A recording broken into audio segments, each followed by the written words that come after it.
2 years in, the frame is cracked and the front slides have rotted out from water that got in somewhere nobody caught. The dealership says there's nothing they can do.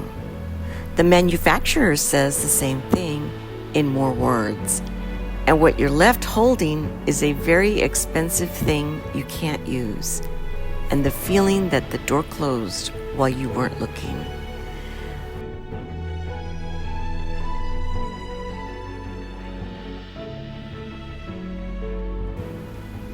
I got a comment describing almost exactly that, and I want to answer it properly because most of what I make is for people inside their warranty period, and that leaves out a lot of you.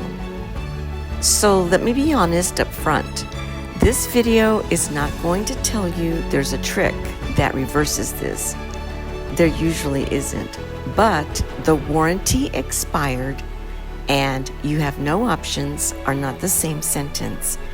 And I've watched people stop at the first one when the second one wasn't true yet. Here's what's actually still open.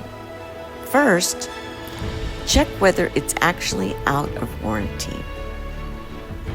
Before anything else, and I know how this sounds after what I just said, your RV isn't warranted by one company.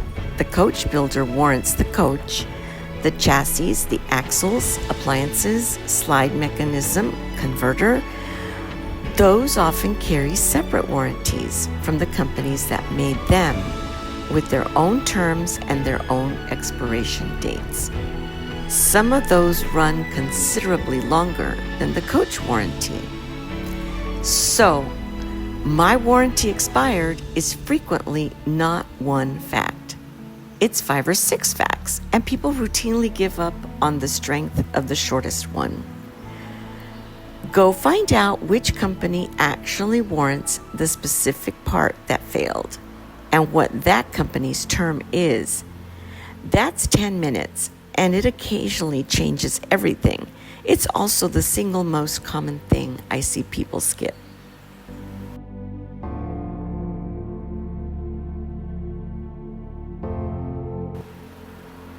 Recalls and safety defects don't care about your warranty. This one is genuinely independent of everything else. If your defect is safety related, frame, brakes, steering, tires, propane, wiring, egress, you can report it to the NHTSA, which means the National Highway Traffic Safety Administration, regardless of how old your unit is. And you can check your VIN for open recalls for free. Both of these take minutes. 2 reasons this matters, even when it doesn't feel like it would help you personally. Recall remedies aren't bound by your warranty, the way ordinary repairs are. And separately, a recall or an open investigation creates an official record of the defect that you did not have to build yourself. That's independent corroboration, and it's worth more than anything you could write down. Frame cracking on towables, in particular, is exactly the kind of failure that belongs in that reporting system, whether or not anyone ever helps you with your specific unit. Manufacturers sometimes make repairs or contribute to them after a warranty has technically ended. It goes by different names. It might be called goodwill, after warranty assistance, customer satisfaction. It's discretionary. You are not entitled to it, and plenty of people are told no. But it exists. People do get it. And the ones who get it tend to ask in a particular way. Ask the manufacturer directly, not the dealership. Ask in writing. Be specific about the component and the failure. Factual about the history and unemotional. State plainly what you're asking for. Include the ownership and service history you do have. What moves these requests is a failure that looks premature and documented, presented by someone who is clearly organized and calm. What kills them is a letter full of adjectives and threats. If you have a service history with this dealer or brand, say so. If the failure is one that shouldn't happen at 2 years, say that plainly without editorializing and let the facts sit there. Here's the part most owners don't know exists. The part where I have to hand you off. The warranty term is 1 clock. It is not the only clock. Legal claims run on their own timelines, set by state laws, and those timelines are generally measured in years and calculated different from your warranty period. Some states also recognize claims where a defect was hidden and couldn't reasonably have been discovered at delivery, which is a fair description of water damage that started inside a wall. I'm not going to tell you whether any of that applies to you because it depends on your state, your facts, and what your paperwork says, and I'd be guessing. What I'll tell you is that the warranty expired is not the same question as, is there a claim? Those are two different questions, and the second one is answered by a consumer warranty attorney licensed in your state, not by a dealership and not by a video. Many attorneys work on contingency. Many warranty statutes shift fees to the manufacturer if you prevail. Initial consultations are usually free.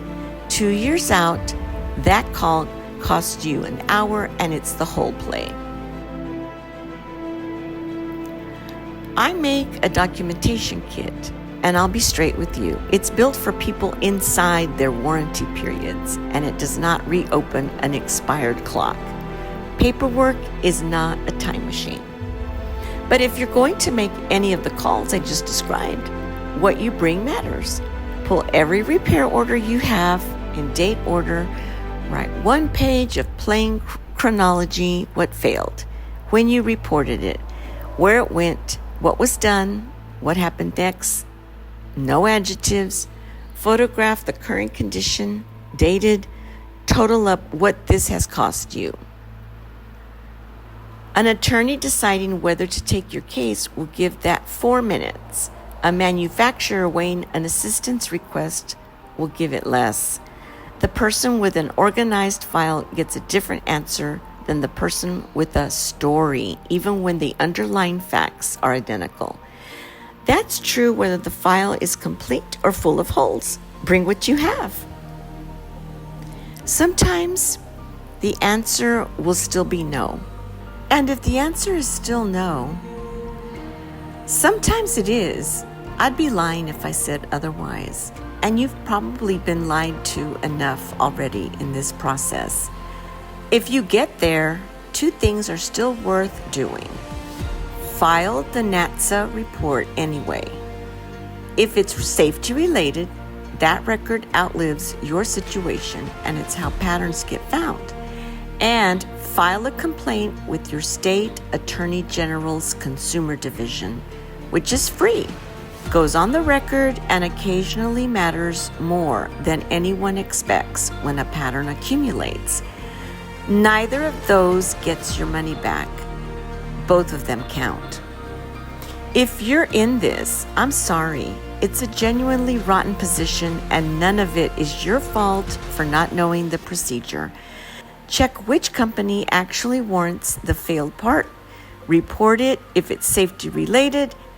Ask for assistance in writing calmly, and talk to an attorney in your state before you accept that it's closed, because the warranty ended is a fact and there's nothing you can do, is an opinion, and the person telling you the second one usually isn't the one who gets to decide. I'm not an attorney, and this isn't legal advice. but it is what I'd go do next.